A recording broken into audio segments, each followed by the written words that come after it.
suolo, gestione territoriale, ruolo dell'agricoltura, reddito degli agricoltori, impresa femminile, giovani, sono tutti temi che contraddistinguono la nostra organizzazione e per i quali ci siamo sempre spesi negli anni.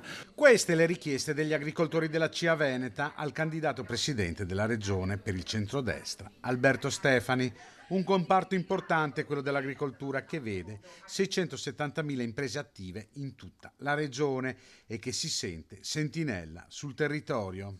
Ho proposto un assessorato specifico, lo stesso per l'agricoltura, c'è bisogno di una persona che si dedichi specificatamente a questo settore, basta ricordare i dati: 7,7 miliardi di produzione nazionale, oltre 69.000 imprese impegnate nel settore, oltre 10 miliardi di export agroalimentare, il 37% dell'export nazionale di vini è veneto. Tra le richieste più sentite degli agricoltori c'è la riduzione di consumo di suolo. Stefani, dal canto suo, propone una revisione della legge regionale. La Regione Veneto ha già approvata, per prima regione tra l'altro rispetto ad altre, una legge sul consumo del suolo. C'è la necessità di aggiornarla ulteriormente e c'è la necessità soprattutto di sostenere chi effettivamente difende il suolo ed evita il consumo del suolo. Tra i temi affrontati anche la sburocratizzazione delle pratiche regionali per gli agricoltori, ma in generale per tutti gli imprenditori.